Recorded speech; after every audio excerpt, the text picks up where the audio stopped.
This podcast contains material that is intended for mature audiences and may not be suitable for all listeners. Enjoy. I don't want to get on the bandwagon. I'll burn that wagon down and join the band. Traveling troubadours, terrorizing street corners just to try to get some supper in our hands. Now I waited all my life to get this off my chest, scream bloody murder until someone understands that it ain't about the money, the drugs, or the women. I make this noise just because I can. And we'll all join in to that original sin. So let's get rowdy and reckless. Let's get rowdy and reckless. Let's get rowdy and reckless. Just for the hell of it. Just for the hell of it. Hello and welcome to another edition of Old Man Strength, a podcast of the Tailgate Society and brought to you by Deadeye Barbecue Sauce, the best damn barbecue sauce in Iowa, in the Midwest, in really the known universe. You can go ahead and check them out on the web at deadeyebbq.com. Go ahead and visit us at thetailgatesociety.com. I am Tim Johnson, joined as always by Mr. Chris Shipley.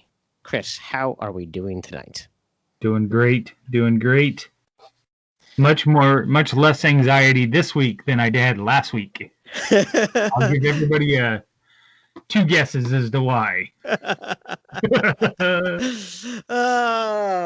Yes, it is certainly a different climate. For those of you who listened to our last podcast, it was recorded right before the election. So we were a little bit on edge, to say. But certainly our outlook is probably a little bit different. But aside from the election, how has your week gone, Chris? Not been too bad. Unfortunately, I think some of the COVID numbers are going in the wrong direction still, and that's a little disappointing. But and we may be going back into some quarantine and lockdown. So I actually, as a result of that, started kind of digging into Netflix and looking at movies and was talking about, what good movies are out there and things like that. And my nephew texted me last night, who listens to the show, and he's like, are you guys teased at the last episode about talking about movies or whatever? And I was like, yeah. He's like, do you remember Grandpa having a Laserdisc player? And I was like, yeah. Now, to give some concept for all the young people out there, Laserdisc looks like a DVD, only it's about the size of a regular old record. Like the old LP records. And you would have this big old player that you would put this big disc in, and it was a digital copy of it.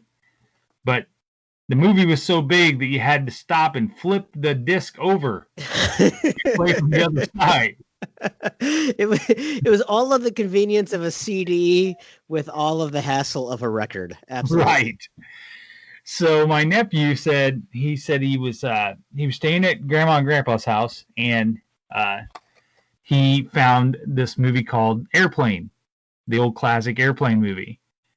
And he said, I put it in, and I was like, I'll just watch this till I go to bed.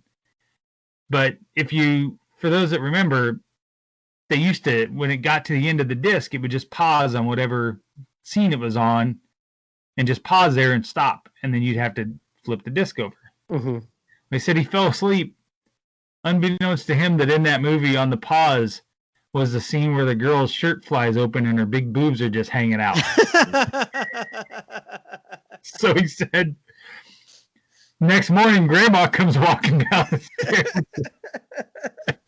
And there's some big boobs on the TV, and he's sound asleep. And she's like, Travis, what are you watching? And he came out of the dead sleep, and he's like, what? I was just watching a movie. I swear to God, I was just watching a movie. And so then, of course, they took him upstairs, and Grandpa was grilling him about what he was watching. And he's like, I'm telling you right now, I was just watching Airplane. I wasn't watching anything else. He's like, at that point, I was in tears. I was crying because I thought I was in trouble. He's like, until like 3 weeks later, I got to spend the night again, and Grandpa was like, "Let's watch Airplane," and Travis was like, "Okay." And then when it paused on there, he was like, "See, I told you it wasn't my fault." I laughed and laughed. I was like, I've never heard that story before. Oh my gosh, it was so funny.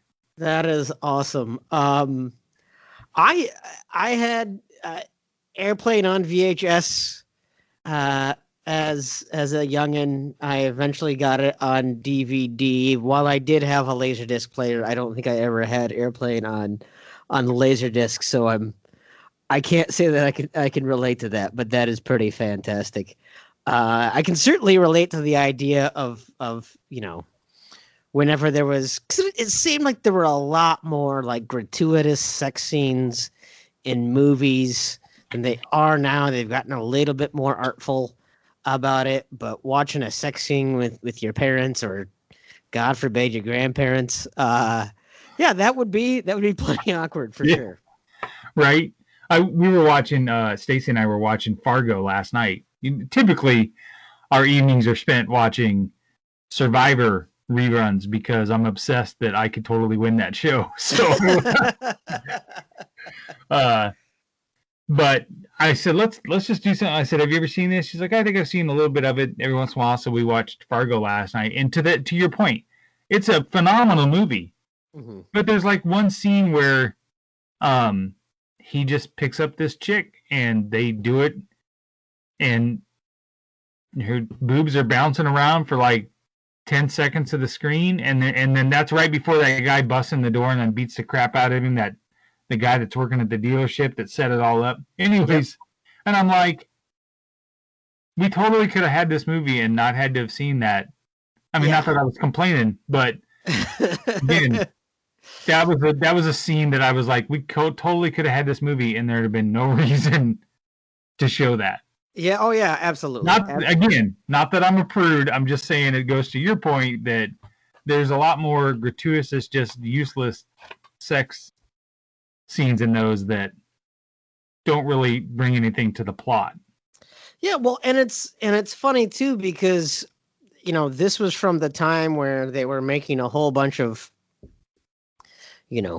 made for TV movies when movies would be on network TV, more often. And so they would have to make an edit that could edit down to commercials, but then would also edit out some of the more gratuitously violent or sexual scenes, or, dub in the melon farmer and Monday to Friday and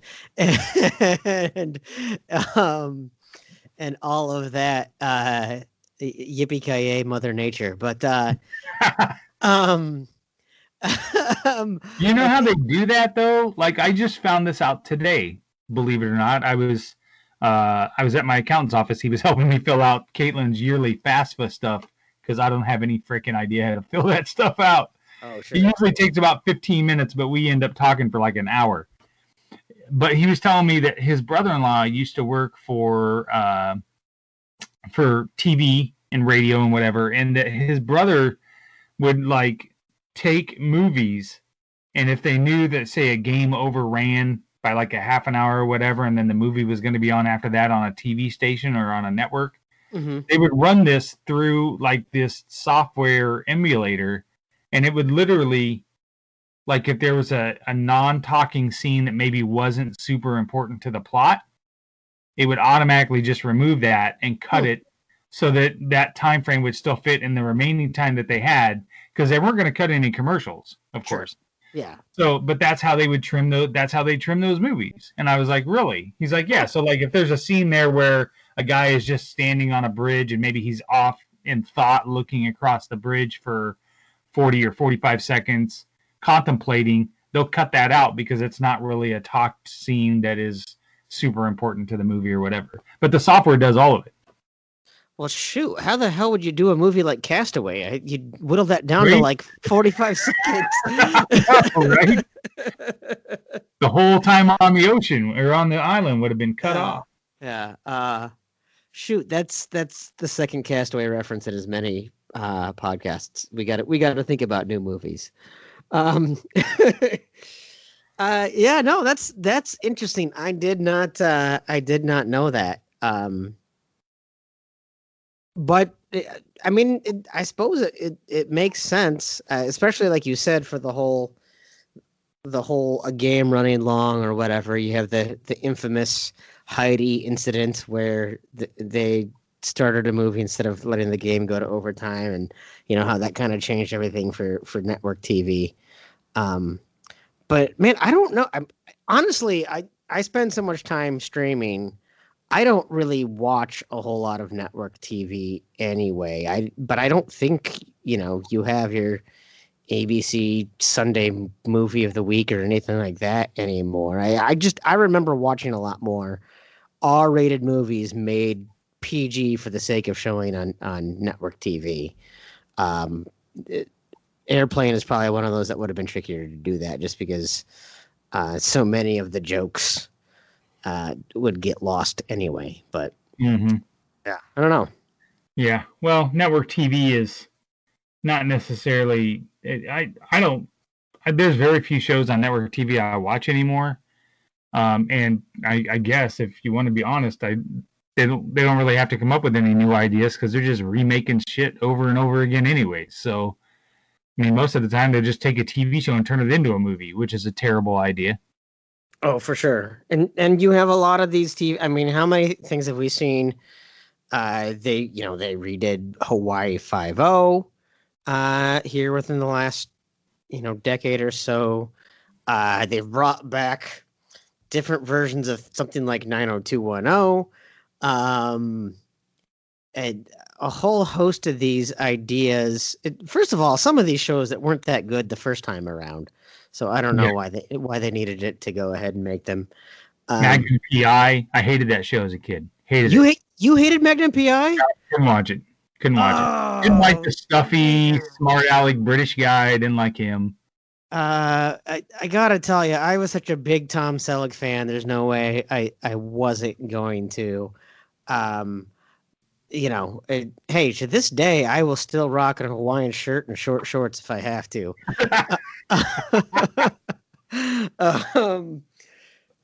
Oh man, I know that shocks you, right? That I'm not a Magnum PI fan. yeah.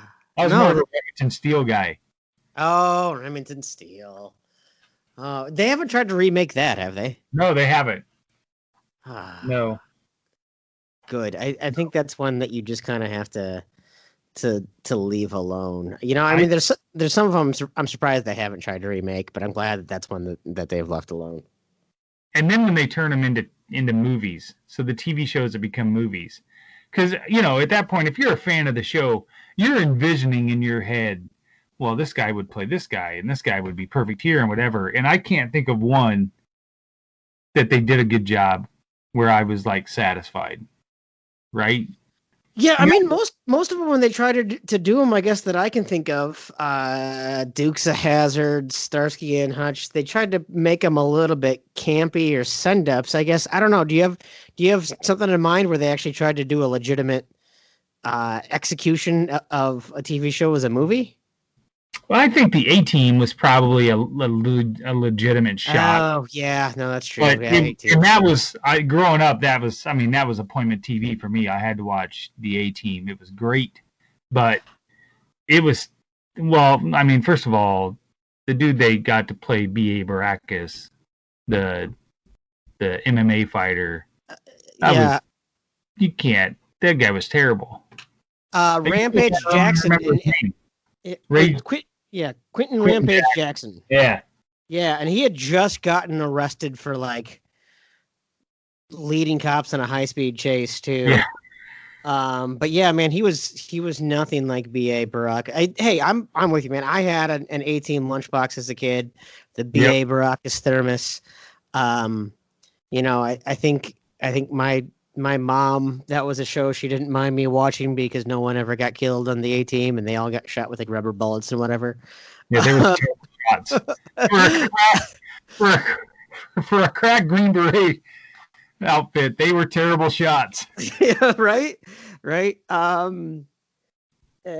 Yeah, no, I guess that's one. I mean, some of the casting I think was okay. Bradley Cooper was probably a good cast for that. Yeah, that was early in his career too, I think, right? That he wasn't he hadn't been in a lot of stuff right up until then, I don't think. Yeah, no, he'd been in kind of things here or there. He was kind of a that guy actor, not like an it name actor, like one of those guys that you knew you recognized from like 3 other movies, but you didn't necessarily, like I think about when he was in Wedding Crashers. That was still I liked him in that movie. Oh man, that entire movie. He was such a perfect smarmy jerk. Yes. My buddy and I would sit there and just quote that movie over and over and over again. I know you're lying because I'm a phenomenal fucking dancer. I mean, that's the only line that I ever go to when I do a really bad Owen Wilson impression, because I'm just like, Claire's mom made me feel her hooters. Oh man, Vince Vaughn is great in that movie. I mean, he's very quintessential Vince Vaughn. Yes.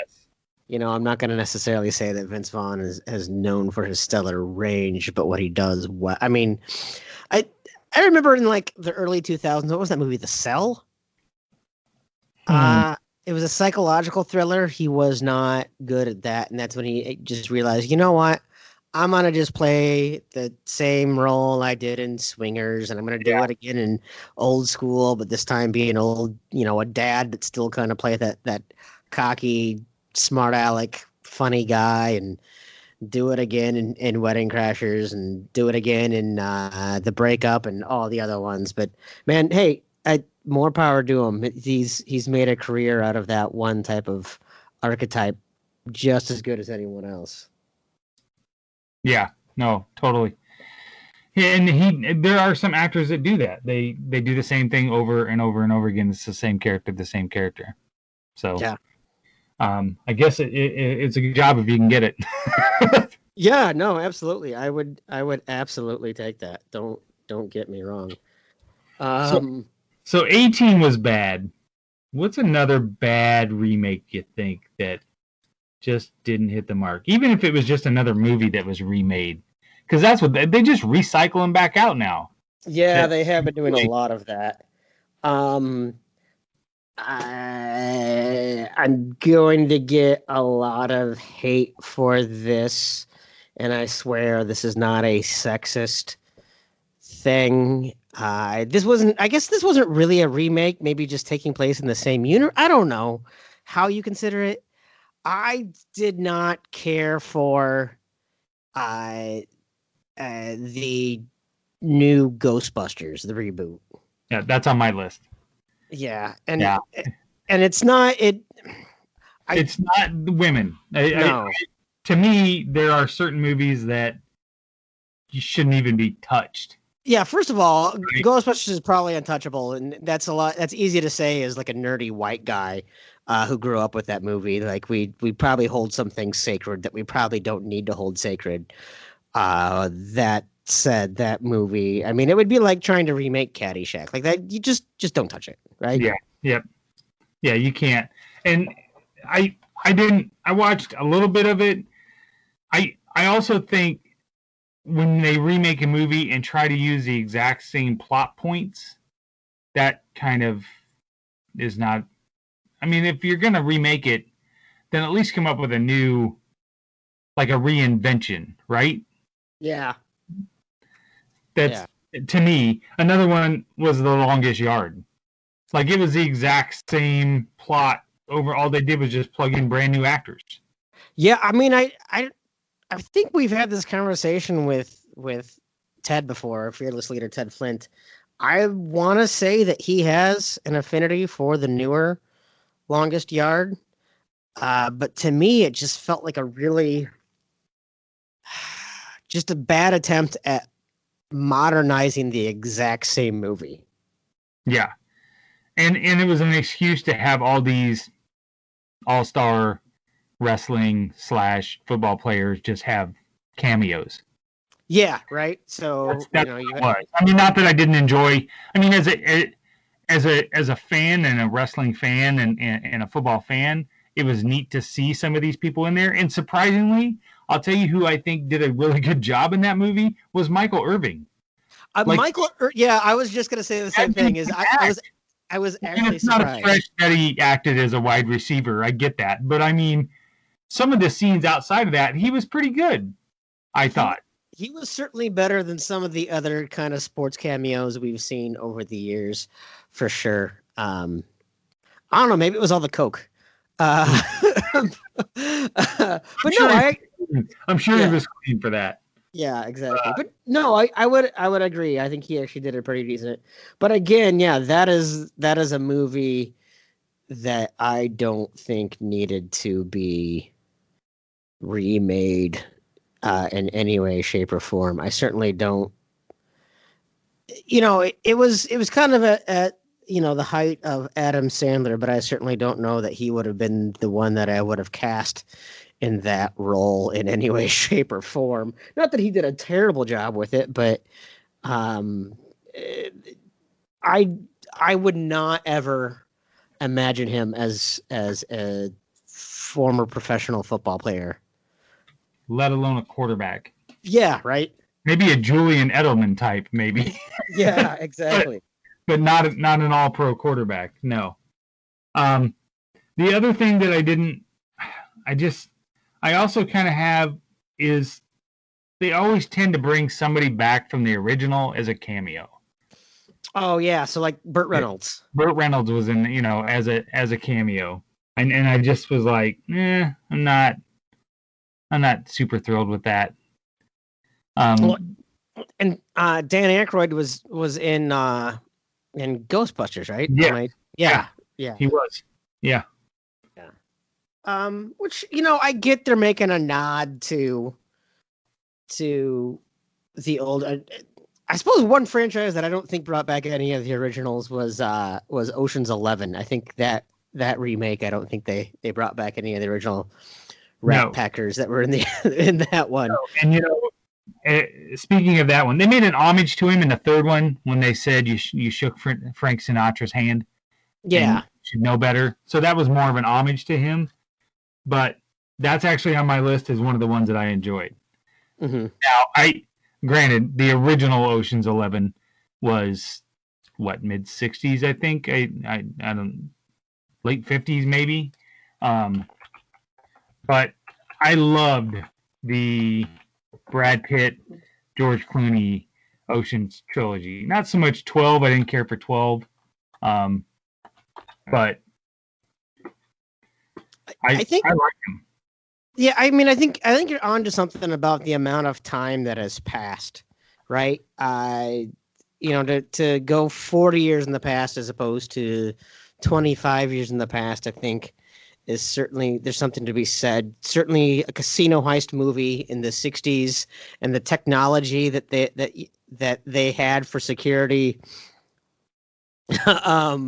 compared to in the 21st century. Obviously they had whole new challenges that they had to bring to a casino heist, so that certainly made something fresh and new, and I think that's fair. That's almost like a reimagining of a story in the way that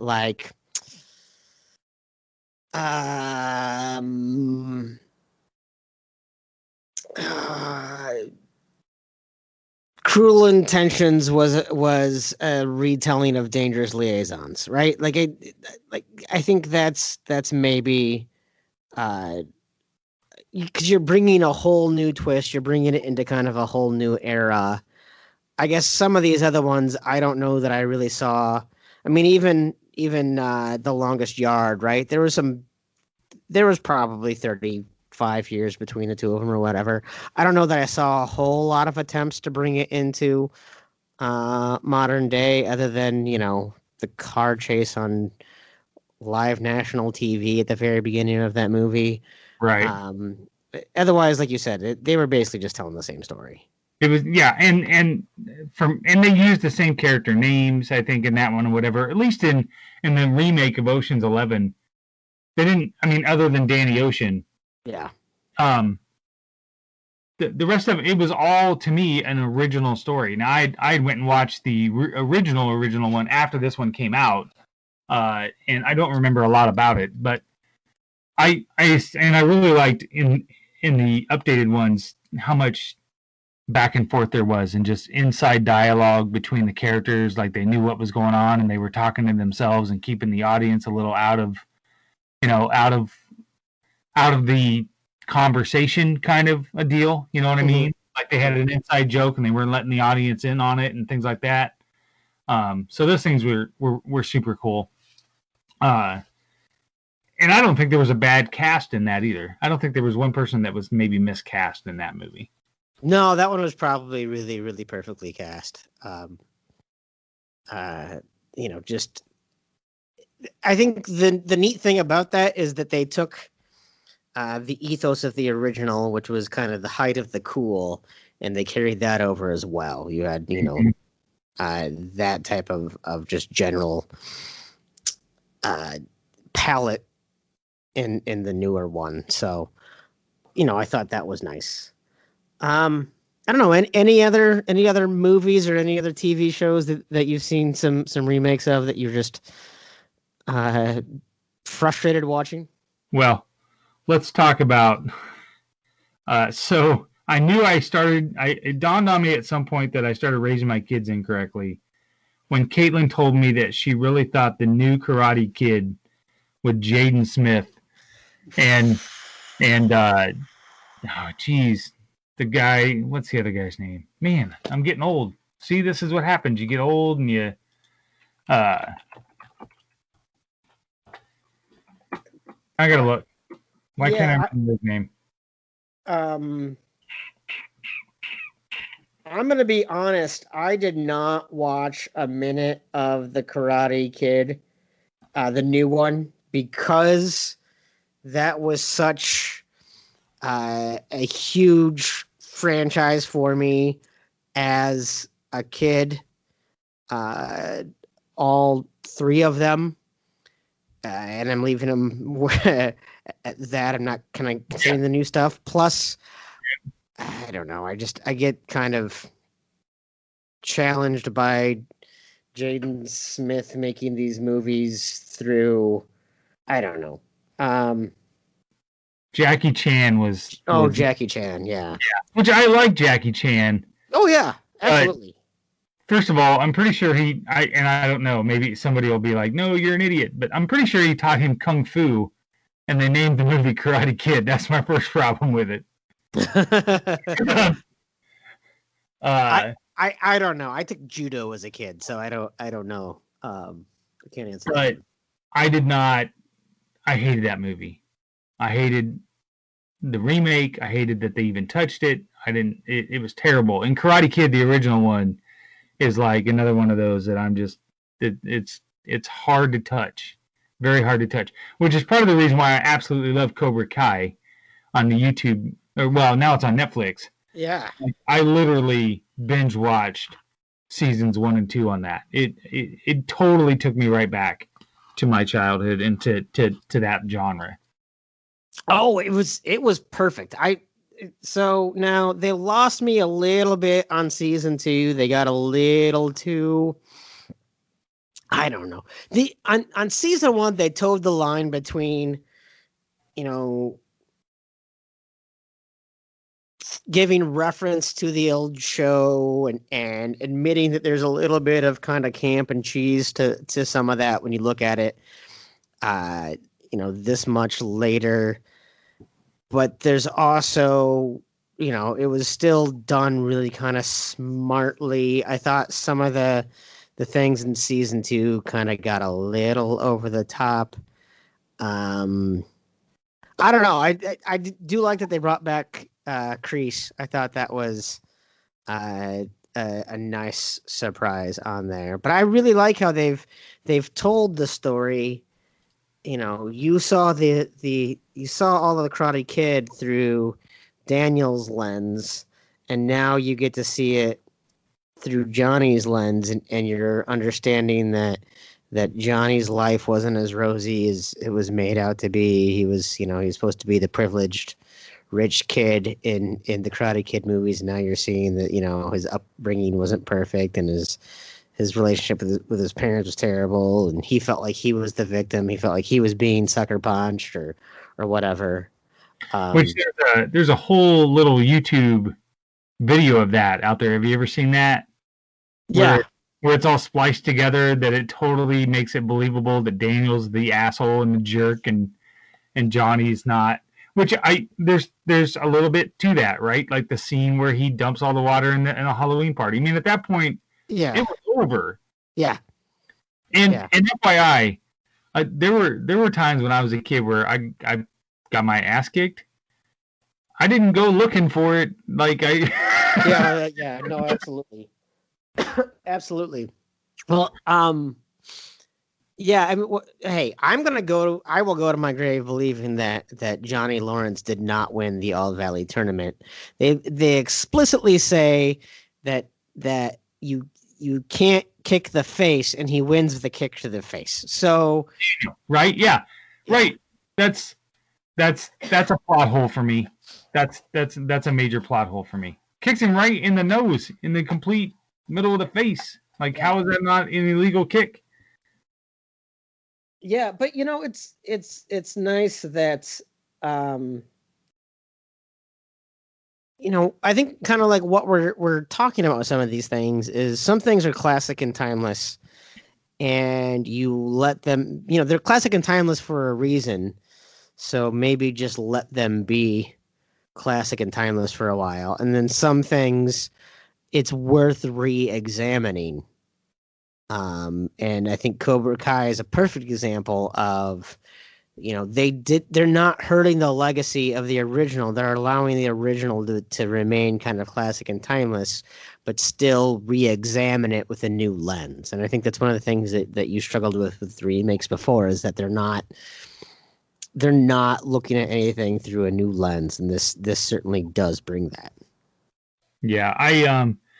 I would much rather them, if they're going to bring back a movie or whatever else, I don't want to see the same movie remade. I would much rather see those characters and where they're at now, X number of years later after the movie has happened, right? Let's have not necessarily a sequel, but let's see a continuation of, like what Cobra Kai has done off of Karate Kid. Like, what are their lives like now, and how do they interact, or whatever else?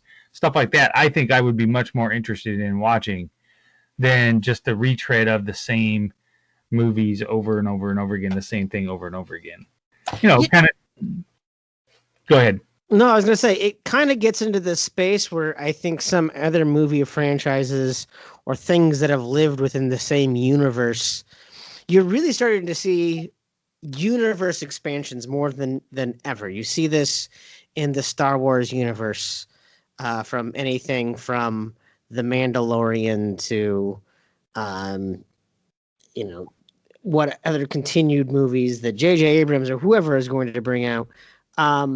And it blurs that line between revisiting a concept, expanding on a concept, updating it, and just kind of a straight up sequel, right? I mean, I don't know that, there were 8 Police Academy movies. I don't know that we would consider that they were bringing anything new to the table in any one of those. But I don't know, maybe that time for those kind of tidy little neat definitions of movie sequels versus remakes kind of goes to the wayside, and we just have, do these things take place in the same universe, but also maybe they believe in different facts and different truths and different things that happened? I don't know. It's interesting. Yeah. I would, I've always thought that one that would be really interesting to see a story arc of would be within the Godfather franchise. But in that time period, if you've seen the Godfather movies, in Godfather 2, you see young Vito and the children really young. And then it splices into older when Michael is still running things and trying to become legitimate and so on. But there's that whole time frame of when Vito just becomes powerful, and those kids are growing up in that crime family. You Sure. know, when let's say Sonny is in his late teens and things like that. That to me would be fascinating to see those characters completely recast, but in that time frame with a completely different story arc. That would be interesting for me to watch than for them to say, we're just going to remake Godfather and replay the same movie and see new characters act out the exact same plot. Yeah. No, I like that idea. It kind of reminds me of, not quite the same because you're not recasting, but what Vince Gilligan is doing now with Better Call Saul as it relates to Breaking Bad. Yeah. Is that it's the same thing, but they're not really related. You can't really, this happens before Breaking Bad, and it does develop a character. Basically, that's what it's doing, is it's taking a character that was a minor character in Breaking Bad and developing it into a larger character. I don't know that you can call it a spinoff. It's not the Joni Loves Chachi of Breaking Bad. Hey, I won't stand for any Joni Loves Chachi. But it is kind of one of the... He's my favorite, But no, like the thing that I like about that is it is taking a character that was kind of interesting and re-examining his backstory and learning a little bit more about how he came to be.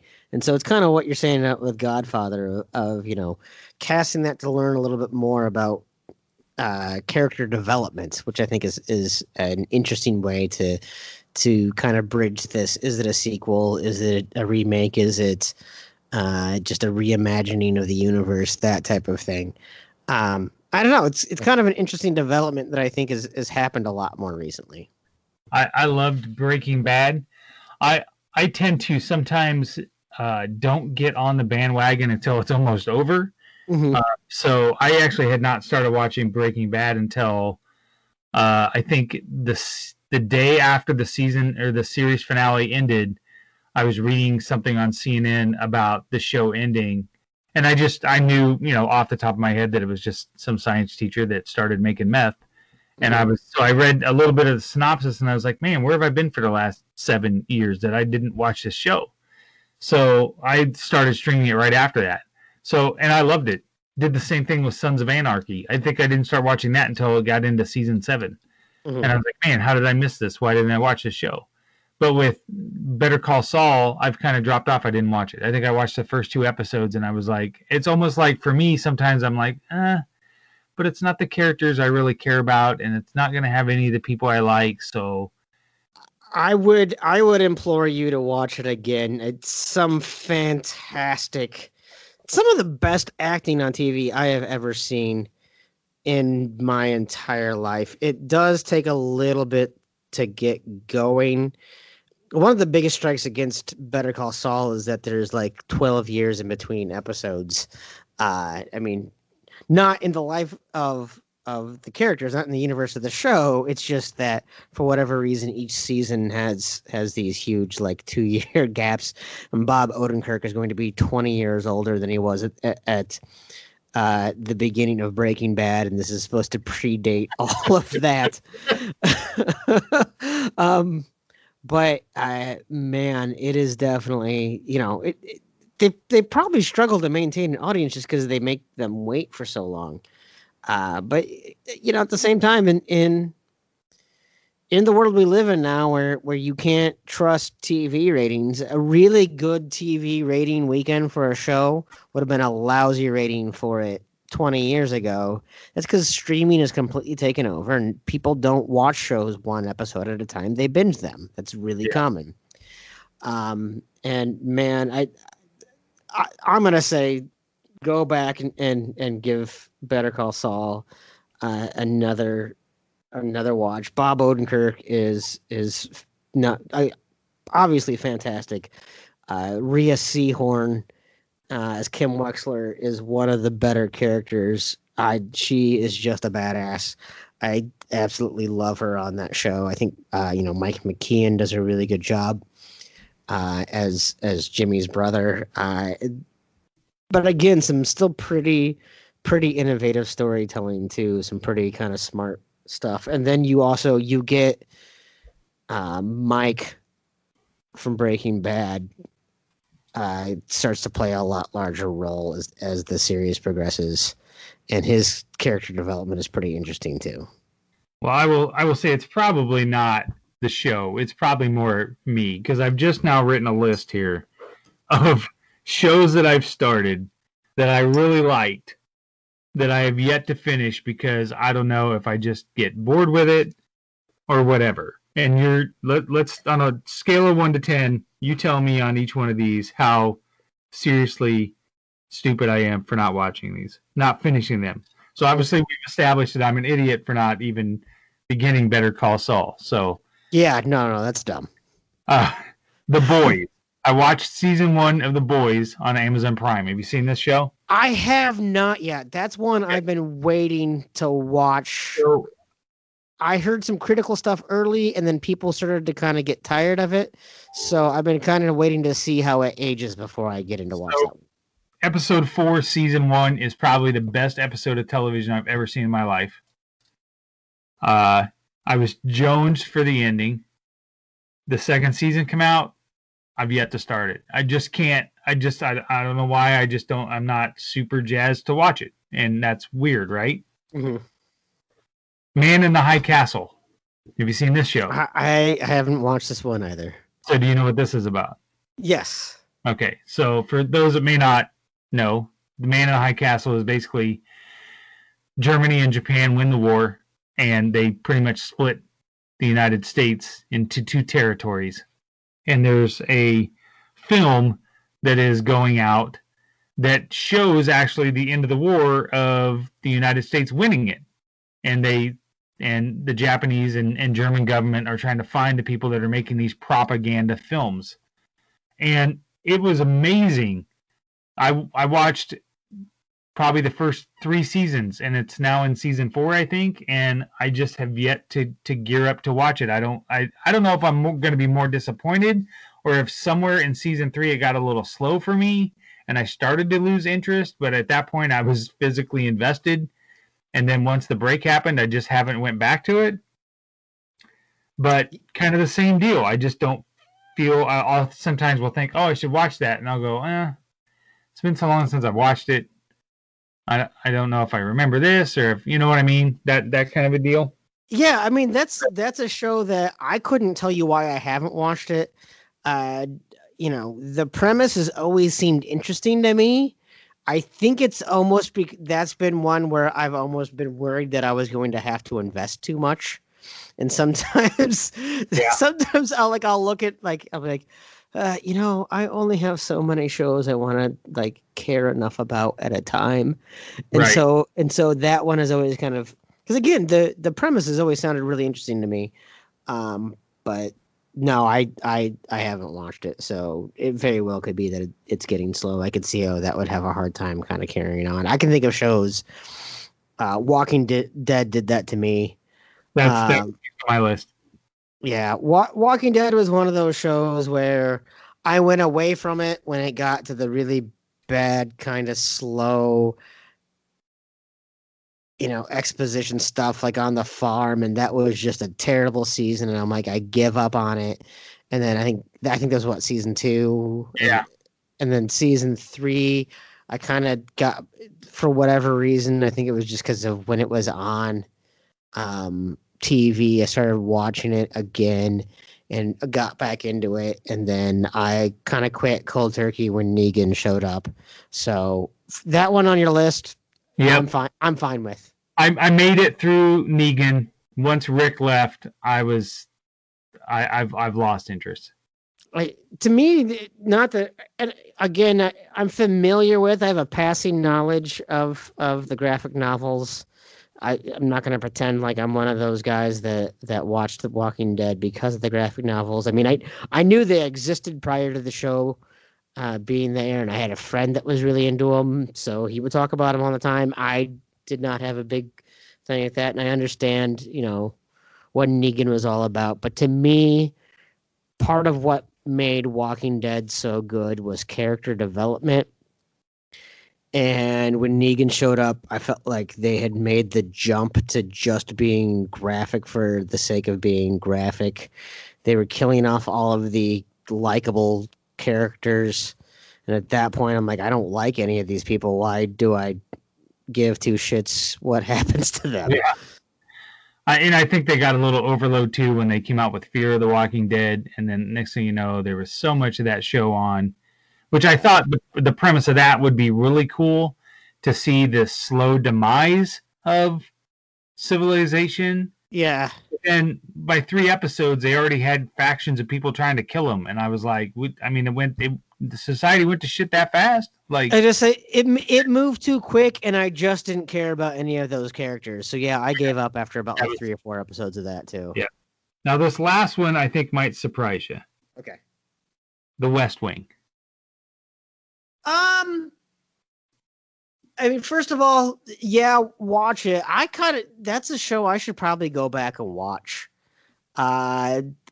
It's one of those that people keep on saying, boy, you have to watch it now knowing everything that we know over the last 4 years.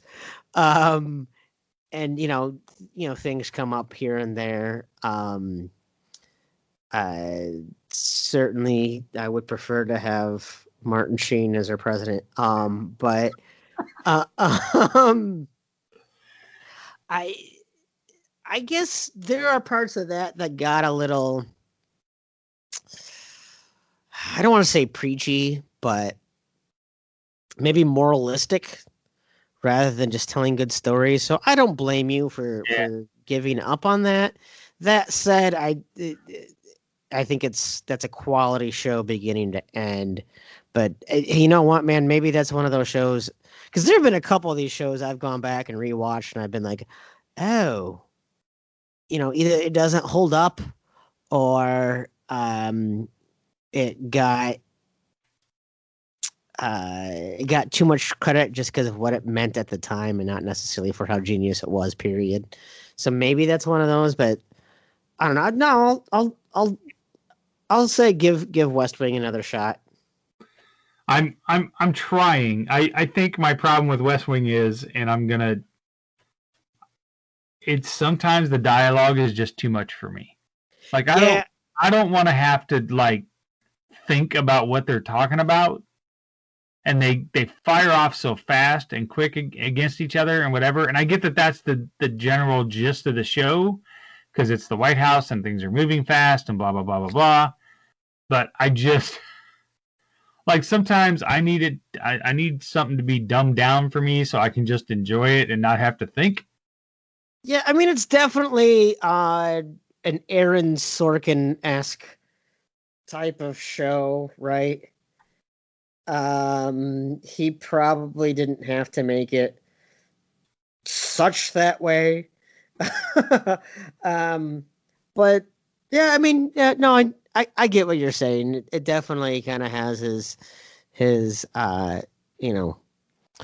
hyper intellectual conversations on crack type of approach to dialogue, for sure. Yeah. It's on my list. It queues up every time I get into Netflix. It says, "Hey, remember you were watching this? You should watch this." And but all right. Well, you know what? Why don't we go ahead and take a break? We'll grab a word from our sponsor. But when we return, a couple of things I want to pick back up on. One, I have some questions for you. So be thinking about either shows or movies they haven't remade yet that you hope they don't. 2, shows they haven't done a remake of that you would be interested in or movies that you'd be interested in exploring more. And 3, to kind of tie this around to the general conceit of our show, and that there's some lessons to be learned here. What can we kind of glean from this conversation that we can impart the wisdom that we possess on our listeners? So be thinking of that. But we will be back after a word from our sponsor, Deadeye Barbecue Sauce. Back when I started Deadeye, I knew I wanted to innovate the barbecue game. Since day one, we've offered a premium barbecue product unlike anything else on the market. Great Aunt Irene had something special tucked away on a recipe card in her cupboard, and there was no way we weren't going to do something about it. So we decided to take it one step further, introducing Deadeye Superfood Barbecue Sauce. We've got 5 new flavors: Graviola, Acerola, Pink Guava, Acai, and Dragon Fruit. They're the first of its kind, and they're packed with flavor. Find it at your local grocer today or at deadeyebbq.com. Welcome back. In case you have forgotten in the last 30 seconds or so, you are listening to Old Man Strength. Along with Chris Shipley, I am Tim Johnson. Want to give a quick shout out to all the other Tailgate Society podcasts and content. If you want to see everything else we have to offer from podcasts, all of the other podcasts within the Tailgate Society network, go ahead and visit us at thetailgatesociety.com and click on podcast, and you can see a whole host of them. We're Not That Drunk, Culture Check, Matinee Baseball, Bitter Units, Stuff and Things, which recently came back. I'm sure I'm forgetting a few others. Sports and Corks. How could I forget that with the Emilys? Anyway, a whole lot of great podcasts, as well as some one-off podcasts, a lot for you to listen to. So please download, like, rate, subscribe, review, tell your mom.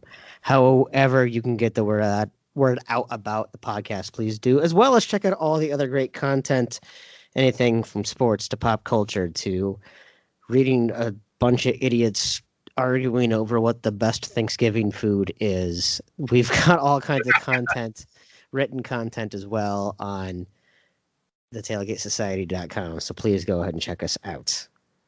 But when we left before the break, we were kind of talking about maybe some movies or TV shows or whatever that maybe we would consider to be untouchable. Certainly, we've already seen some remakes. We mentioned some things like Ghostbusters. Maybe we would have thought would have been untouchable. But Chris, I guess I'll start off with this first question. Is there anything that under no circumstances whatsoever they should even touch? Yep. So I threw this question out yesterday on our Twitter feed as well, at Old Strength. And the first one that came to me is that they should never, ever, ever touch Back to the Future. Yes. Oh, absolutely. Oh, my goodness, 1,000 times yes. If Jaden Smith ever shows a stupid face in a DeLorean, I will lose it. That is, yes, 1,000 times yes on that one. Yeah, absolutely. They can't touch that series. It's phenomenal. And to me, the second one is probably more of my favorite because of the future stuff that you go back and you look and you go, well, none of that was right. The fact that they then intertwine the first movie back into it again and they're there twice and it's all intertwined is just brilliant to me. It's brilliant. The third one loses me a little bit, like the whole Western thing. Yep. But I get it. I understand they had to go to a different time frame or whatever, but Back to the Future, number one on my list, and I agreed with it from one of our listeners that we should definitely not remake that one. Yeah, no, and by the way, that also brings up a good thing too. Please, we have joined Twitter as well, so please check us out there. It's a great way for us to kind of engage with you guys, and if we're going to have these topics, if there's anything you guys want to hear us talk about, please reach out to us. We'll ask you questions from time to time as well. So thank you, Chris, for very gently reminded me of that as well. What else kind of got brought up as things that shouldn't be touched? So this next one I've never seen, never watched it. There'll be outrage on Twitter tonight after I say that I've never watched 5 seconds of the Goonies, and apparently it should not ever be remade. So thank you guys for joining the very last episode of Old Man Strength. I regret to inform you that I can no longer work in this type of environment. You've never seen the Goonies? Never seen it. What? Never seen it. And have no desire to see it. I couldn't even tell you what it's about. How about that? I couldn't even tell you what it's about. All I know is it's got one of the Coreys in it, right? Or maybe yes, both. It does. I don't know. It's got one of them. Yep. And, Sean Astin. And that right there is a deal breaker for me because I'm not watching anything with one of those two Coreys in it. What? I know he was doing some good stuff, like Stand By Me. You didn't like Stand By Me? Oh yeah, I like that one. Yeah, he was all right in that one. All right. It was kind of similar era. It was not a Corey's type of movie. Sean Astin actually had the lead role in Goonies. Josh Brolin was his older brother. Who else? Cary Green. I think you might have brought up the movie Lucas, the Corey Haim. Yes, yeah. Right? Yeah. So, hey, by the way, there's another movie with a Corey that you said you like. So right now we can go ahead and throw out you have no interest in Corey movies because you're a damn liar. You knew who I was talking about when I said the Coreys. You know exactly what I was talking about. Yeah, no, absolutely. But Cary Green, who was also in Lucas, the redhead, she is in Goonies. Martha Plimpton is in Goonies. I think I get that movie and The Princess Bride mixed up, which I've never watched either. You've never watched The Princess? Oh my good lord! Man, I don't know why anyone is You would listening. think the amount of times that I didn't have a date, I'd have plenty of time to watch some of these movies. Okay, so we'll get in. Actually, no, but I want to get to The Princess Bride because that is also another untouchable. They better not ever remake it, in my mind. But Goonies, there's a lot of pop culture references that you have missed over the years. I know. And it's not, by the way, that I'm an idiot for not watching it. Yeah, it's not your age. You weren't too old for the Goonies. First of all, I don't think you're ever too old for the Goonies. Man, they were good enough for Cyndi Lauper. I think they could be good enough for you. No, man, but yes, that would be a great one. Please don't touch that. That Twitter meme that was, what is your most mundane celebrity encounter or something like that. Oh yeah, Robert Davi, character actor Robert Davi, who is in the Goonies. He held the door for me at a coffee shop in Manhattan once. That was mine. One of his movies is on this list, by the way, that I'm going to talk about. Oh, okay. All right, good. So, Joe Pantoliano. It's a great cast. It's really kind of a who's cast of a lot of people who got big later in their careers. So it's fun to watch. So no, they should never ever remake that. They would pick a bunch of whiny actors that I don't like. They'd put in a lot of cheesy dialogue. They would try too hard to make it relatable and too nostalgic, and it would be terrible. They shouldn't do that. I would agree with that. And Sean Astin play some part of an older person that has a cameo. Yeah, exactly. Sean Astin would show up as one of the new Goonies dads, especially because he would be the one. He was the one that Goonies never say die, and now he'd be the dad telling them to give up and grow up and stuff like that. Yeah, absolutely. Man, I think you would like Goonies. I really think you should give it a try. Princess Bride is one before we jump on to the next one that if it wasn't on the list should be on the list. First of all, you're never going to ever replace Fred Savage or Peter Falk in any role ever. But also, Cary Elwes and Robin Wright were so perfect in that movie. So charming and funny. It's everything you love about Cary Elwes in like Robin Hood Men in Tights, with everything you like about him in some of his more serious roles. it's the movie where I fell in love with Robin Wright and still have like a little kid crush on her to this day. Fantastic storytelling. It's the best Rob Reiner film ever made. You can't. Wow. Yeah, you can't touch it, man. I'm disappointed in you in a way that I don't even know how to express. Right? I know. Please direct all of your hate mail to @SAG-Granddad on Twitter. What we should do is the next episode is just read out mean tweets of why Goonies should not be watched. Oh man. I mean, I could understand if you were 20 years older or 30 years younger. I know it was right in my wheelhouse. I'm aware. I didn't watch it. Didn't watch it. All right, well, let's move on before I straight up lose it. The Holy Grail, Monty Python and the Holy Grail. Never seen it. You've never seen Monty Python and the Holy Grail? Never seen that one either. Yeah, I don't know that one's on a list of untouchable you can't remake, but that is definitely one that it's a niche comedy. I could get why you hadn't seen it. A lot of people, I don't think, get it, and I don't say get it as in it's too intellectual or too wry or too sardonic or whatever. Just they don't get what's funny about it. That's fine. That's totally a sense of humor type of thing. Did you watch any of kind of the Monty Python, like No. any of the Flying Circus or any of that type of stuff? Fish Called Wanda was about the only one I watched, and I barely remember that one. Okay, yeah, and Fish Called Wanda is, while absolutely a fantastic film.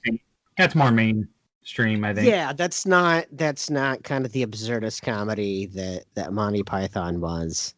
You get, Michael Palin and John Cleese give some great performances. Kevin Kline's best role, in my opinion, is A Fish Called Wanda. But yeah, Monty Python. I don't even know how you would go about remaking that, because that's so much about the spirit of who Monty Python was. I don't even think that you could do a remake. That's untouchable, not just because of its classic, not because it's classic and timeless. I mean, it is classic, but because it wouldn't make sense. Yeah. All right, I got a few more on this list that we can go really quick on. Young Guns. Young Guns, I would agree that, seminal, absolutely perfect for the time and the people that were in it. You can't really, there's not kind of that group of Lou Diamond Phillips, Val Kilmer, Emilio Estevez, Kiefer Sutherland type of group. Yeah, I would agree. Die Hard. Quote, simply because they would try to not make it a Christmas movie. I think the problem with remaking Die Hard is I think they already have a billion times over. Yes. Every other action movie since then has had a sarcastic anti-hero, hero, especially kind of that Cold War era, vague Eastern European bad guy. For people trapped in an environment that has to be saved. Yeah. Whether speed on a bus or... Yeah. You can't remake Die Hard partially just because it's already been... Every other action movie since then has been a poor man's Die Hard. So, yeah, no, absolutely. Somebody brought up on Twitter Hellraiser. I've never seen it. It's been a long time. I'm not going to even express an opinion on that one. Never seen it, and I'm not a horror movie fan anyways, so. And then mine would probably be Reservoir Dogs. Yeah, Reservoir Dogs is interesting. I think. Well, first of all, Quentin Tarantino pulls from so many other genres and copycats so many other movies. in general, that it would be, trying to do a remake of a remake in some way, shape, or form. I don't know who you cast in a modern day Reservoir Dogs. If you had to go through that, I don't know who you cast. Honestly, those actors are so perfect for that era. I don't know how you. Who's the modern day Harvey Keitel? Oh wow. Who's the modern day Tim Roth? I don't think you can come up with those. No, you can't. Modern day. I mean, that's the point. Is you almost would say the modern day Harvey Keitel would still be Harvey Keitel, right? But I mean, if you're remaking it 30 years later, you have to. Yeah, I don't know.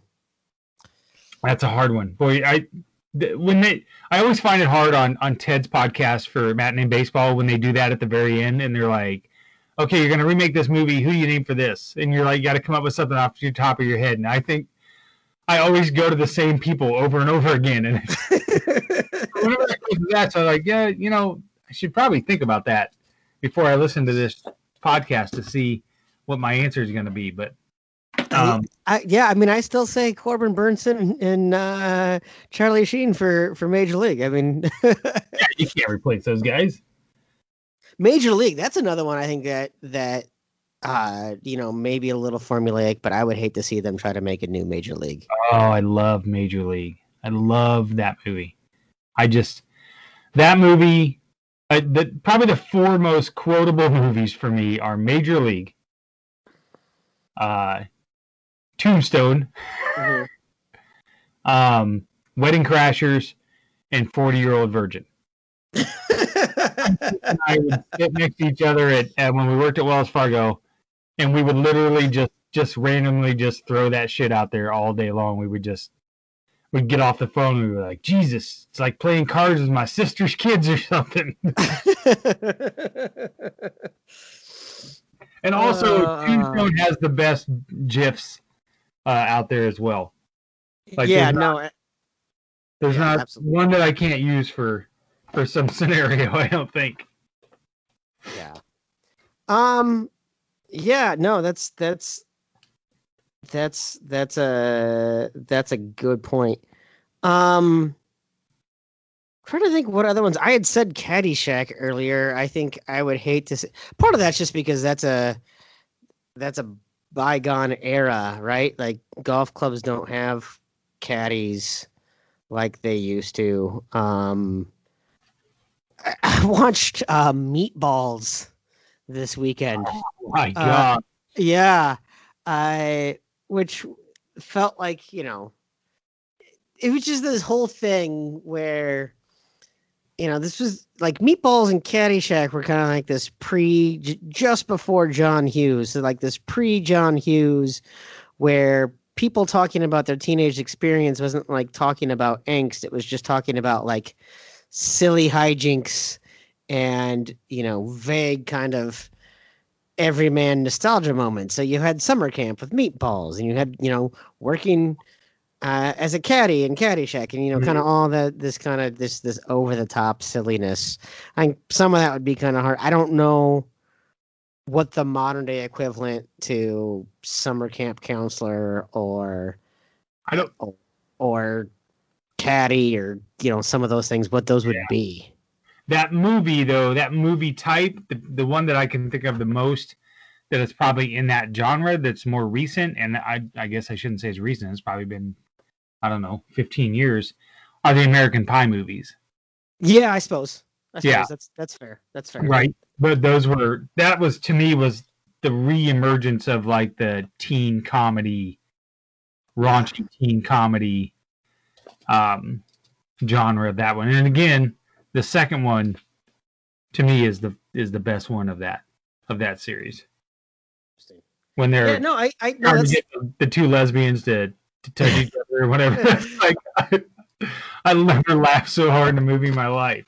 That's not one that I guess I wouldn't have put that kind of comparison together, but yeah, that fits really well. And kind of the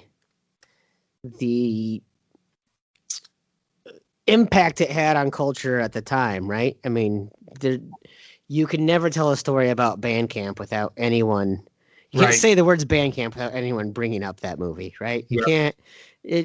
People don't think about pies the same way. Poor Jason Biggs is always going to be locked into, no matter how many other movies he's made that were actually okay. Saving Silverman, for instance.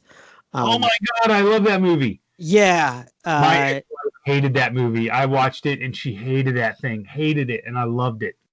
Man, I mean, you get Amanda Peet, you get Neil Diamond, for Pete's sake.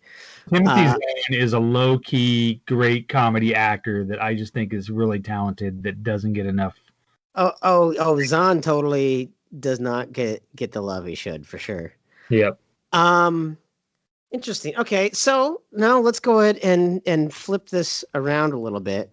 What about movies or TV shows that you wouldn't mind exploring a little bit more or through a new lens? On my list, Mm-hmm. and I don't know that it would be an extension of it, would be Beverly Hills Cop. Huh, okay, tell me more. Because 1 and 2 was amazing. Uh-huh. 3 was an absolute travesty to God. Should have never been made. I don't acknowledge that 3 exists. Right? Like that should not even count. Should not even count. They should totally remove that and do an extension off of 2. Uh-huh. I would be curious to see a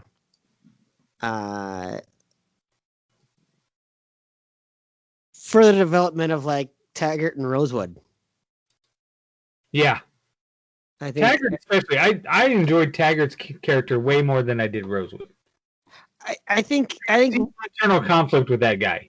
I think Right? Rosewood, I think the thing that's interesting about him is that he's just this, sweet, goofy, lovable guy, but he's like all into like guns and, whatever.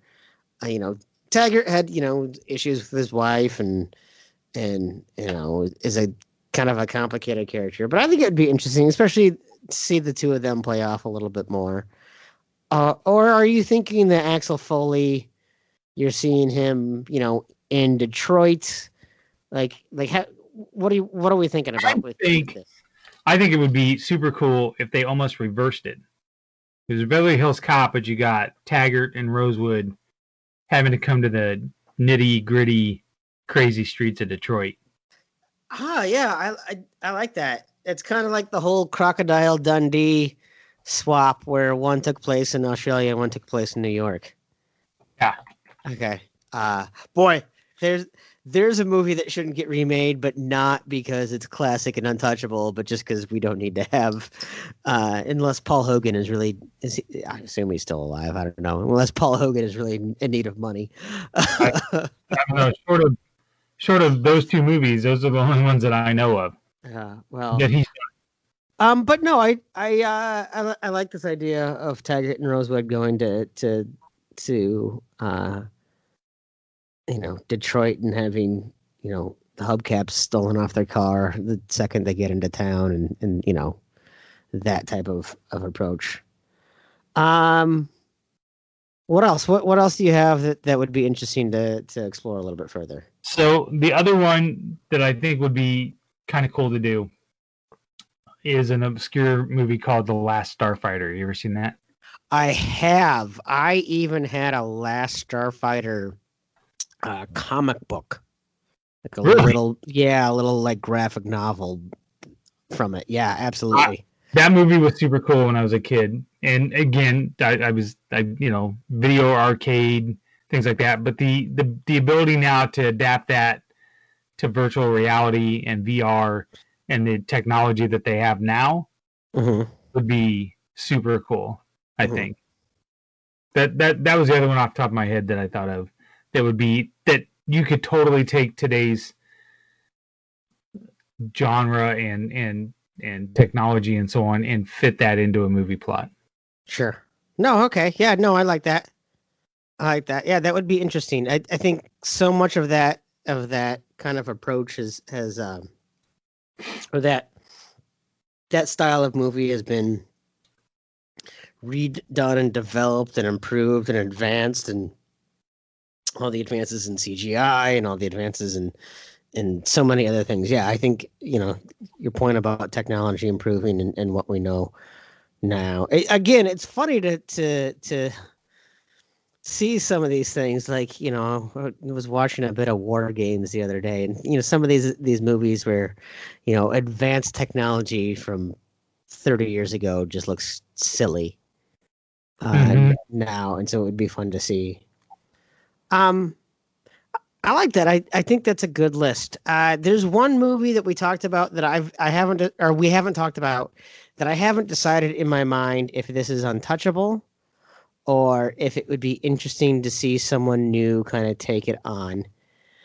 And that is Real Genius.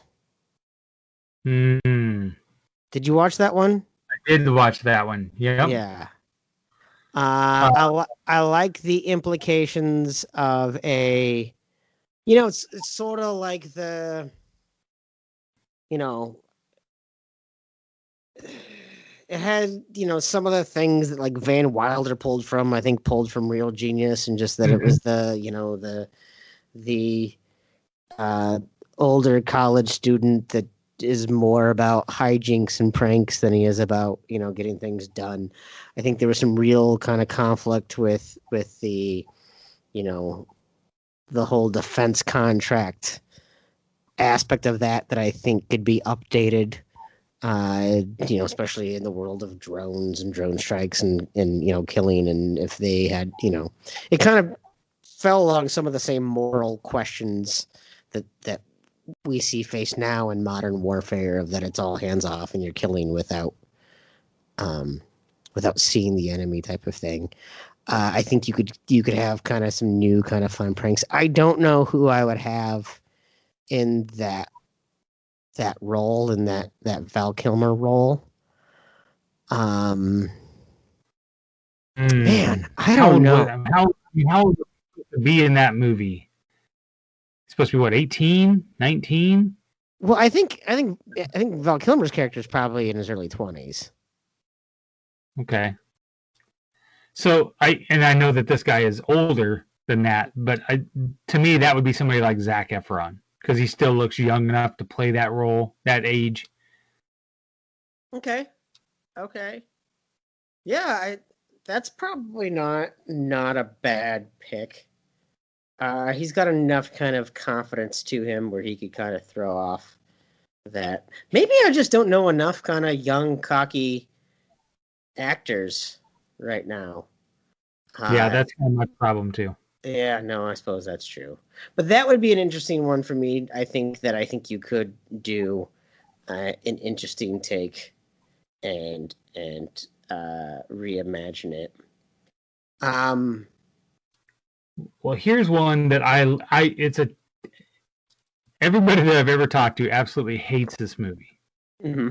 I personally love it. I think it's great. I got dragged to it on a Thanksgiving night with my brother-in-law. We would go see a movie every Thanksgiving evening. And at one point during this movie, I looked over and he was sound asleep. It was that boring to him, and I loved it. Is The Postman with Kevin Costner. Yeah, you've mentioned liking that, and it goes right along with like your love of Creed, man. I don't. That's a remake. We redo The Postman with the soundtrack by Creed. That's a hit. Write it down. Actually, the guy that sings, the lead singer of Creed, could play the Tom Petty character. Oh, God. In that movie. Now, see, that's $1 million idea. Oh. Yeah, well, it is $1 million idea, which, in today's box office, only making $1 million is a flop. Wow. I mean, I suppose with that movie, it kind of goes along. Is pretty good, though, right? I mean, the thought and the premise of that movie is pretty good as far as a post-apocalyptic, like, world It's just the whole Postman thing. I get it loses people, and I get it, but if you hadn't had Mad Max before the Postman, maybe it would have a little bit more, but I think that kind of set the tone for that type of like post-apocalyptic kind of what people expected, I guess. It set a certain expectation that movie didn't deliver on. Yeah. And I think, didn't Waterworld come out right before that? Was that before or after? I think it was right before. I think Costner had back-to-back flops, and I think it was Waterworld and then The Postman. Yeah, and I think that probably both of them, post-apocalyptic type event storylines probably didn't do him justice. So he had a string of those.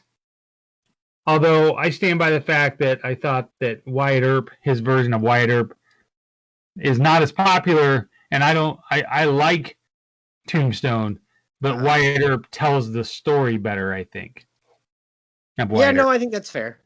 I get all of those Westerns all confused. I think I did that earlier, too, when we were talking about Young Guns. But it does... They all kind of run together just because they were all kind of in this same... I think my biggest problem with Wyatt Earp was just that it was Kevin Costner. Yeah, probably. I don't know, that guy. He's not the world's worst. He's certainly not Bill Paxton bad. I have a big problem with Bill Paxton. That guy thinks that acting is just smiling while talking. But yeah, man. Maybe I'll have to go back and watch Wyatt Earp. Like I said, it all kind of blends together for me at this point. There was that whole, late 80s, early 90s Bon Jovi soundtrack Western movie that was going on at the time. That's Young Guns too. Well, yeah, exactly. Yeah. Man, I just had another one that I was thinking of. Shoot. Well, part of old man strength is being old and losing your memory. So maybe it'll come to me. So let's go ahead. The third question I asked you before I went to break. Let's go ahead and take this silly conversation about movies and remaking what is old and what new again, and how sometimes it's a bad idea and how sometimes maybe it's good to look at things through a new lens. What's maybe kind of your Chris Shipley practical application for this? Well, right before this, I was upstairs and Stacey and I were flipping through just trying to find something to watch, and we stumbled upon this documentary on Disney Plus called Imagineers. Mm-hmm. And it's all about his vision of building Disneyland. And as I'm watching it, and the chances that he takes and the vision that he has of doing something totally out of the realm that everybody told him was a bad idea. Because at the time, any type of an amusement park was like a dirty old carnival with, crazy attractions and amusement, those types of things weren't doing very well, but he had this vision of seeing something that he wanted to do and having the faith to do it, and he put his company on the line. I mean, Disney at that time, according to this, was a small company. It wasn't like they were the juggernaut that they are now, where they could make a decision and financially survive that. So it's funny that we talk about all these remakes and these retreads and doing the same thing over and over again. And you sometimes miss the ingenuity and the exciting new ideas that people come up with. That, I mean, it's easy to steal somebody's idea, right? It's easy to just take something that somebody else did and just doing it over again. Yeah. But to have the vision to try something new, to try something different, try something outside your comfort zone, that's what I think is lost a lot nowadays. Oh, for sure. I mean, I see this a lot in music. We sometimes hear, "Oh, there's nothing new under the sun" when it comes to music, and it's the same. Yeah, those songs do start to sound the same after a while. It's where somebody like Prince was so revolutionary because he could take elements of what people were listening to. He could take something like New Jack Swing and combine it with funk and combine it with soul and rock and hip hop and make it something new. I think that does kind of get lost in that people, want to give so many homages to the past or nods to what they learned and respect for their influences. But yeah, it does sometimes feel like so many of these TV shows and movies and whatnot are just the 2020 version of something that already exists. And now probably the irony of ironies, man, half the crap that Disney's putting out is just, an updated live action CGI version of The Lion King or an updated live action CGI version of Mulan, or Disney is as guilty of it as anybody. So it's almost kind of a slap in the face to his legacy and his daring to try something new, for sure. Yeah, well, and you can apply it though to everything outside of arts. I'm talking about just in general in life, of just taking a chance on something, or getting out of your comfort zone, or doing something that out of the norm that you wouldn't normally do. When I started and moved to the company that I work for now, I was in a pretty comfortable job at Wells Fargo, punching a clock. But at some point I was like, I just want something. I want to try something different, right? I could sit here and do the same thing over and over again and collect my paycheck and until I, retire. Or I can try to find something that I really enjoy doing and or challenge myself. And that's how you progress in life, and you become more of a well-rounded person, to me, right? I tell my kids all the time that, well, Caitlin's a good example. When we lived in Des Moines and we were going to move to Norwalk, and she was just starting 8th grade, and she didn't want to move, and she didn't want change, and she didn't want this. And I was like, you can't live your life just sitting here all the time. You have to, things are going to change in life. The earth and everything else is going to revolve around you and change. And you're either going to have to adapt to that, or you're going to be left behind. Things aren't always going to be the same. Yeah. And I think there's one thing that I've learned is to look to your past for guidance, look to your past for inspiration, look to what people have done before you, that we don't have to reinvent the wheel all the time. But at the same time, people found new uses for a wheel, right? It wasn't just about transportation. It became a gear, it became a clock, it became all these other things, right? And so finding that balance between being inspired by the past while creating something new that might inspire someone else for the future. And I think that's probably, certainly easy to say, harder to execute, but I think it's something valuable to keep in mind, for sure. I was listening to the radio the other day, and they were talking about, I don't know, something about what this person was going to eat or whatever. And one of the guys was like, well, and we talked about it, about the short pants, right? Like at some point somebody decided that's going to be a good idea. And then the next person looked at that and thought, that's a great idea, I should try that too. It's kind of the same deal. Like at some point, nobody had the concept of an ink pen or of trying to fly or any of those things until there was one dude that had this crazy idea that he thought he was going to try something, and the rest of the world was like, "You're a fucking idiot." Yeah.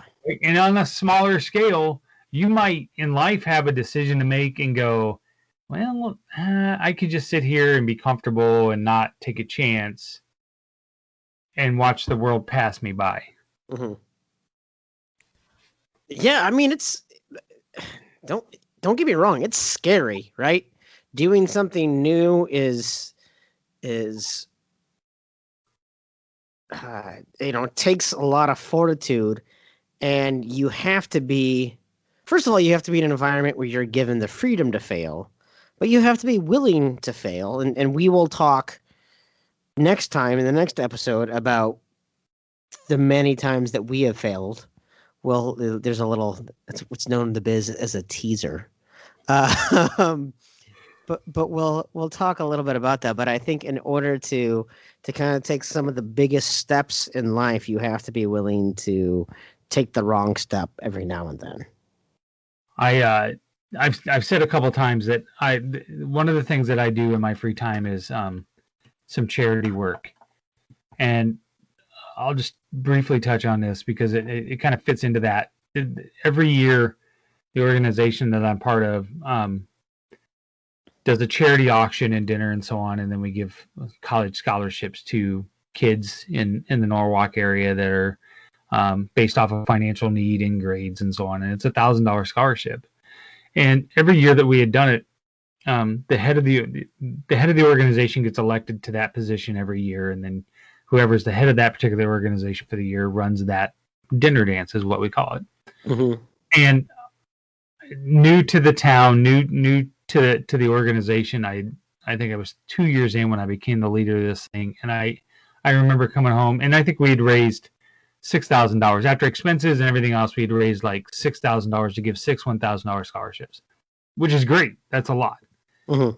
And I remember just sitting there leading up to it thinking, I have all this pressure of, I got to make sure that I can get what we had before. I've never done anything like this in my life. I've never fundraised. I've never ran a dinner. I've never ran an auction. I've never ran any of this stuff. I don't have any idea how to do this.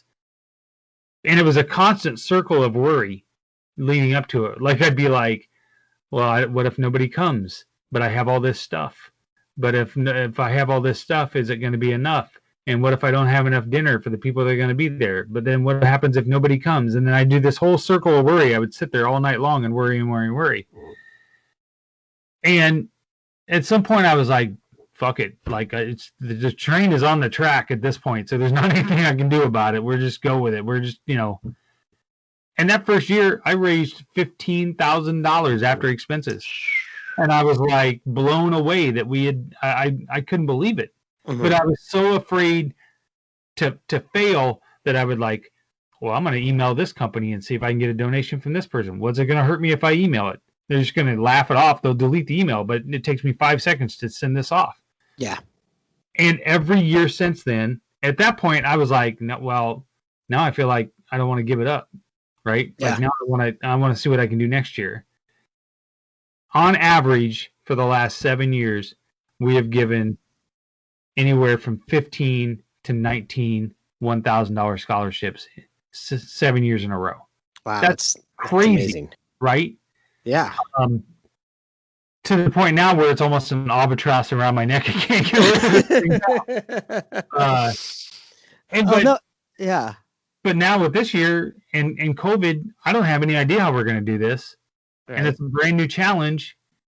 And I could, and if I'm going to take my own advice, I could sit here and go, well, just see what happens. Or I can take on the challenge and see what we can do. Yeah, I mean, I'd like you touched on a lot there. That sometimes fear is a good motivator, right?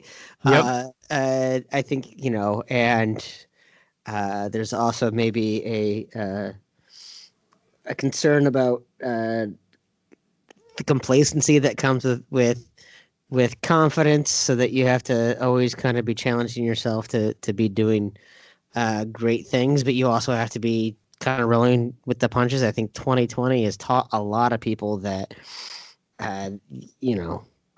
what they say about the best laid plans of mice and men, right? Like we have constant challenges that are coming at us. So, plan away, but be prepared to not have any clue what is coming next, for sure. And I think that's where you can lean on the past to help give you an idea of what to do, but also know that is not even a roadmap. It's kind of a point in the right direction, and now you got to do something new.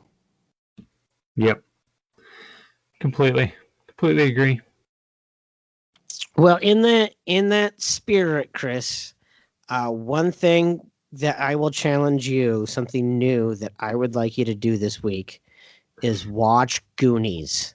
I would like you to challenge yourself to sit down and watch that movie and report back. And if you don't like it, then you're wrong. I think is probably the easiest way of putting it. Yeah, I don't know. You're welcome to give a challenge to me. Any challenges for me for the coming week? Oh, I'll tell you what. We're gonna talk about in 2 weeks failures and mistakes you've made and how that shaped you and how you try to just think of one or two decisions and I won't call them regrets because Sure. I don't think you regret anything. But if you'd look back and wish that you made a different decision, how that impacted some things in your life. And we'll talk about that next time. Oh, that's absolutely perfect. It was Awesome. good. It was good to have a nice, fun conversation, especially after the last few weeks. I know we as a collective group have been talking about just how much it feels like there's a little bit of a weight lifted, Right? because the election's over, regardless of who won or lost. It's just the negativity that was out there so much that it's kind of lifted a little bit. Well, and just this impending sense of who knows what, right? There's just, Right. there was someone, I don't know, 3 weeks ago that I was like, I can't wait for the election. They're like, are you feeling confident about the election? I said, I'm feeling anxious to just get it over with. Yeah. So yeah, it's good. It's good to go ahead and take some time to just kind of talk about something a little bit more lighthearted, because man, sometimes you just need to be able to get some of that weight off and just focus on some of the more fun aspects, for sure. You bet. Yep. It was a good time. Awesome. Well, again, as always, Chris, thank you very much for your candor. I look forward to next week. Again, a shout out to our sponsor, Deadeye Barbecue Sauce. Once again, the best damn barbecue sauce in the known universe. Please find them on the web at deadeyebbq.com. You can find them at Hy-Vee's Fairways around the Midwest, online at locallymarket.com. Check out their website, please, to learn all about their flavors and where else you might be able to find them. And please check us out on the web at thetailgatesociety.com. Find us on Twitter. Chris, remind them of the Twitter handle. It is at @strength_old man strength podcast. Yes, so look for the Old Man Strength podcast. We will be throwing out questions, comments, soliciting advice, things you want to talk about, things you have to say, ways you can tell us we're wrong, ways to make fun of Chris for not having seen Goonies or The Princess Bride and how big of a travesty that is. Please let us know how terrible he should feel about that. But other than that, Chris, any other words of wisdom that you would like to leave our listeners with? Wear a mask. Stay safe. Yes, absolutely. Please do. Please wear a mask. Please don't have to be in quarantine like I am right now. Please take care of yourselves and one another. Once again, I am Tim Johnson, joined by Chris Shipley, and this has been Old Man Strength. I don't want to get on the bandwagon. I'll burn that wagon down and join the band. Traveling troubadours terrorizing street corners just to try to get some supper in our hands. Now I waited all my life to get this off my chest, scream bloody murder until someone understands that it ain't about the money, the drugs, or the women. I make this noise just because I can.